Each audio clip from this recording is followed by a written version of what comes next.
Welcome to our weekly forecasting. On our weekly forecasting is where we're going to go through all the pairs that we've chosen for the week. We created our top six. If you want to check our top six, check the video in the description below. But now we're going to use a paintbrush. We're going to use this paintbrush to forecast the movement that we want the market to create. And if the market creates such movement, that's the movement we are going to follow. So here we start on the DXY. Remember, we don't normally trade the DXY, but we just analyze the DXY. But now let me go into our top six. So on our top six, we have pairs that are ready for the following week, for this week.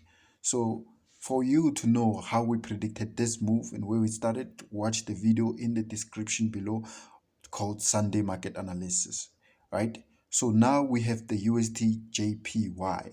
So on the USDJPY, we're going to start, remember, on the hourlies where we normally forecast. But you can see on the 4 hour, you can see the bigger picture and what's really happening. You can see that we had a double top there from the beginning of this descending channel. We're expecting the market to reverse there. We're expecting an impulse move to the downside and a correction to the downside.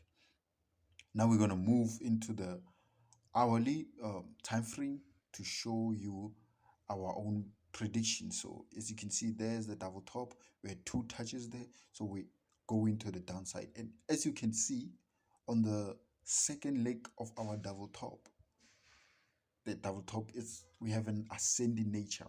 You will see better on the 1 hour time frame. Let's go to the 1 hour time frame. As you can see on the 1 hour time frame, we have an ascending nature. Let's zoom out to see a clearer picture. Remember, in every time frame that you get it in, always zoom out first to see the bigger picture. You can see we have this nice clean ascending nature. Now we had an impulse to the downside. What we are expecting is a correction to form another impulse to the downside. Now we have started our downside movement. So let me mark our low of our continuation and mark its high. So now we have the low of the continuation and the high of the continuation. Now what we are expecting, we're expecting to form a pattern, usually a flag. If we reach that high in a structural form in an ascending nature, it's good for risk entry using a candlestick. You can see there we have a nice arcing nature on the top there, and we have this nice ascending channel which is good for risk entry using candlestick confirmation. So this is our focus on the USDJPY. So this is the first pair on our top six. We have a nice arcing nature there, and that's what we're expecting. Any continuation pattern, remember, any continuation pattern could be an expanding, a pennant, whatever. As long as the continuation pattern that continues that movement, it's good to go. We could have that nice expanding pattern, or we could approach that area in an impulsive way. So what happens if we approach that area in an impulsive way? We're expecting a push down and then a tight flag. If you don't know about a tight flag, check one of our videos where it explains patterns better. So there's a tight flag, which will be, the video will be on the description. There's a tight flag, but the tight flag to move to the downside, right? Now let's focus. Our stop loss. We're focusing our stop loss to prepare our mind when the trade comes, so we don't have to be asking ourselves where is our stop loss, where is our stop loss protection. We have already forecasted everything. We already know what to do when the market happens. Now let's move for the 4 hour time frame to see our target. Remember, on the bigger time frame, we always have our targets on the bigger time frame, but our entries are on the smaller time frame. So we're looking for that bigger move to the downside. We're always targeting the beginning of the correction, right? The beginning of the correction. So we always targeting the beginning of the correction. As you can see, that's the beginning of the correction there. That's the 90% rule. That's where we're targeting the market to move. Now let's move on our second pair on our top six. We have the CADJPY.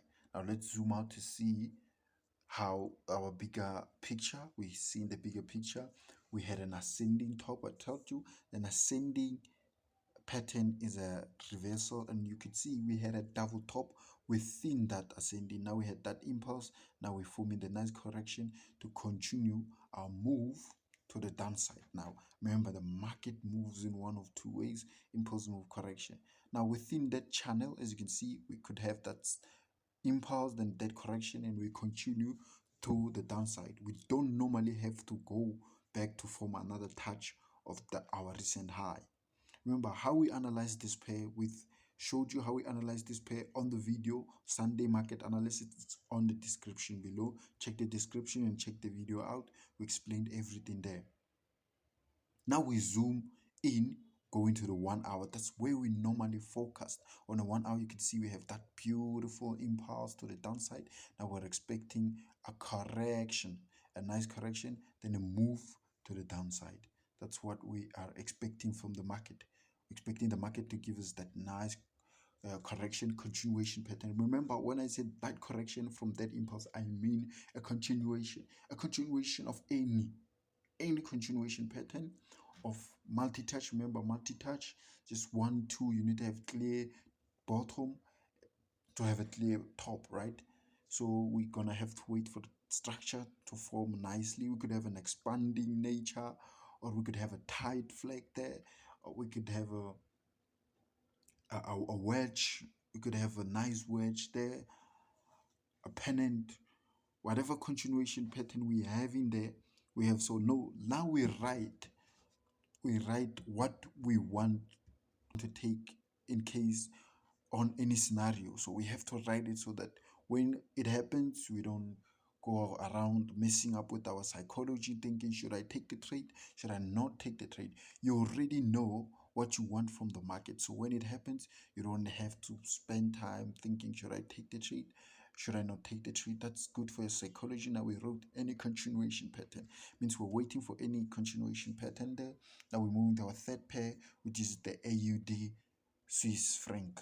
So the AUD Swiss franc, the Australian dollar Swiss franc, you can see we have analyzed these pairs on our Sunday market analysis. We shared the video in the description below. You can see, like we explained on the Sunday market analysis, had that nice impulse correction. Now we have impulse, another impulse waiting for another correction. So we could have that impulse to the downside. So waiting for that impulse to the downside of the market. So let's zoom in and go to the 4-hour time frame. Now we're moving to the 4-hour time frame. You can see that's our nice pattern there. So you can see the overall structure. We had the ascending nature within that pattern, and we had that impulse correction. Now we're having that impulse correction. You can see the market, it's correcting next to the low of that pattern of our previous pattern. But if remember, it has a lower probability when you're taking the patterns on the low of the structure. So if we would ever want to take a pattern, we want to have a 3-touch structure. You could see that if we have a 1 2 3, it increases probability. Remember, multi-touch, if we have a 3-touch structure, always has the highest form of probability. So it's more probable to happen because it's a clear structure. But now for high probability, we're going to have to wait for bigger impulse. You have to be a bit patient on this one. A bigger impulse to the downside, then a clear correction. Could be a 2-touch. Then we take the trade. Now let's write what we want from the market so that when it happens, we are mentally prepared. We don't mess up our psychology. Remember, psychology is a very important aspect of the market. Remember, what makes a good trader? 30% technical understanding, 70%. Imagine the maturity psychology. So we want a downward impulse and any continuation pattern. Now, when you see a downward impulse and you see a continuation pattern, you don't have to ask yourself, do I take the trade? Do I not take the trade? Do I leave the trade like that? Because you have already prepared your mind. Now we go to a fourth pair on our top 6 pairs for the week, which is the Australian New Zealand dollar, Australian dollar and the New Zealand dollar. Now let's zoom out and see. As you can see, if you check the Sunday market, you have to understand this video. You must check the Sunday market analysis where we explain how we analyze these pairs. You can see there we had a nice ascending channel to the top with an impulse. We had a bigger impulse, that's why we're having this bigger correction. Now we're waiting for, we could come there and form a two touch before we go to the downside, or we could just continue from that impulse to go to the downside. Now let's move into the 1 hour. Remember, we focus on the 1 hour because that's where we take our trade. We take our trade on the 1 hour time frame. We always have to zoom out to see the bigger picture. You have to see the overall picture on what's happening in the market. Now we had that ascending nature to the top. We had a double top there. Now we're moving all the way down. We have impulse. We had a nice impulse. Now what we are expecting for the market is a correction, a continuation pattern to the downside, right? We're waiting for the continuation to the downside. Remember, a continuation pattern. Remember, as you can see with this one, it's already corrective. As you can see, we had that corrective nature there, so we're expecting our pattern to move up towards that corrective nature. Let's mark our low. Let's mark our low. Let's mark our low there on the structure, and then let's mark our high there on top of the structure, so you can see that now that's the pattern. We're expecting to form a pattern within those structure. You can see 1 2 1 2 3 to the downside, high probability. Like I always said, 3 touch structure has the highest probability, but that doesn't mean we always have to wait for 3 touch structure, because the market, it's rare to have that 3 touch structure, so the market just gives us 2 touch and go to the downside. Now let's move to our 5th pair on the top 6 with the EURNZD. This is the euro and the New Zealand dollar. Let's start on the daily time frame to see the overall movement, because you have to understand the bigger picture, where the bigger players are. We have to be with the bigger players. We have to play with the bigger players, right?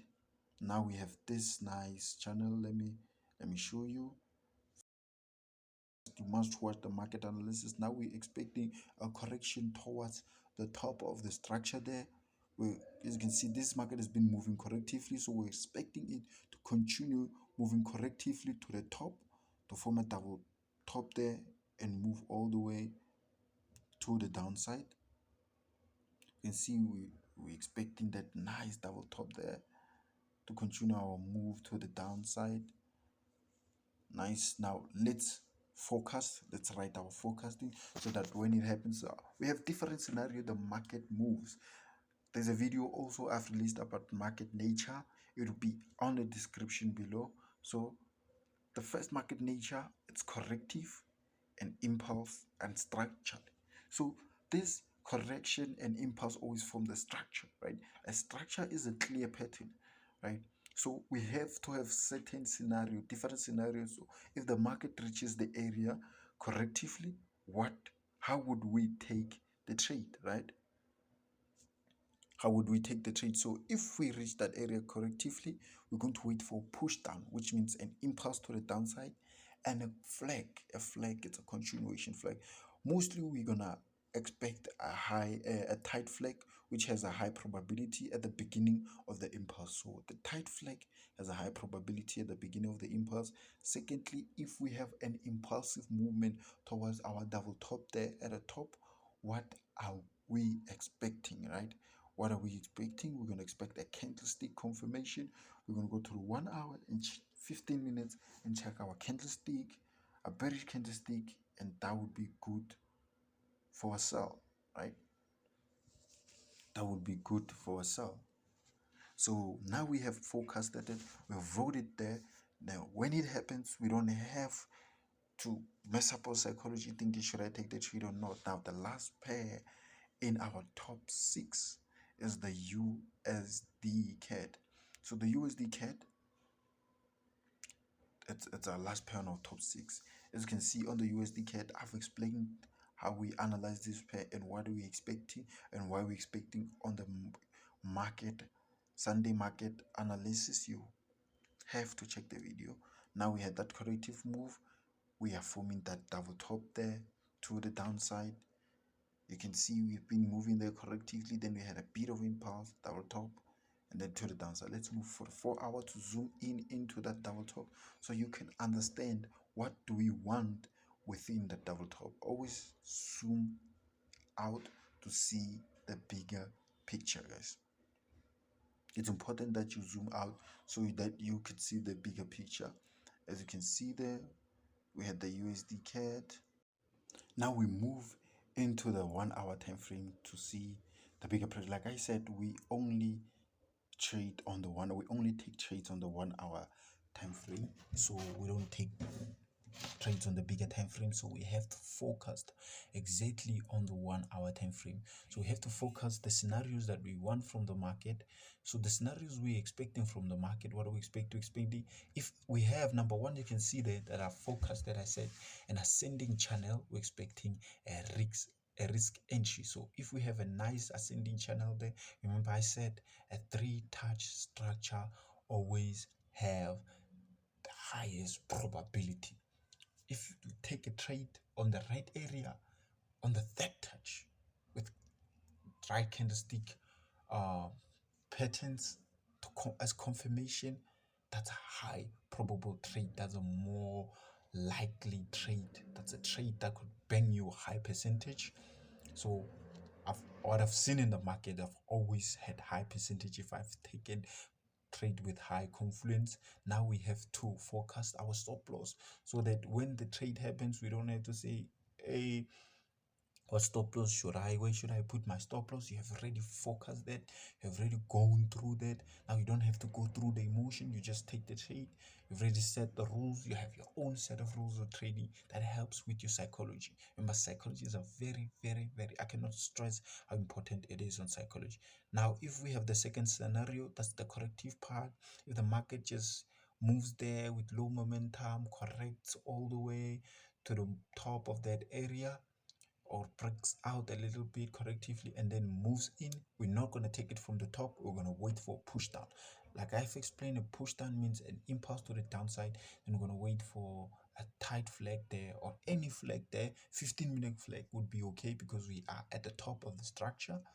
So it's okay if you take a 15-minute flag or a 1 hour flag, a tight flag there, or you can take a 1 hour flag and refine it on a 15 minutes. Now let's forecast our stop loss, nothing too ambitious, so we don't become too ambitious with our stop loss there. Nice stop loss to the low. We always target the low of the structure. Remember, this is our first target, this is not our overall target. Now we have the second scenario. Like I said, the market moves in correction, impulse. Now a second scenario of the market is if the market moves impulsively. So if the market reaches that area impulsively, we're going to wait for another impulse to the downside, correction, then impulse. So we're going to take it after the first impulse to that area, we're going to wait for another impulse to the downside. So we're not going to take any impulse. If the market decide to move impulsively, we're not going to take the trade at the top, we're going to wait for put. Not saying you shouldn't, you can, but if you're somebody who's like me, who's very conservative, you could wait for further confirmation. I always like to wait for further confirmation. So this is all from our top 6 of the week. These are the top 6 pairs to watch out for this week. Thank you for tuning in.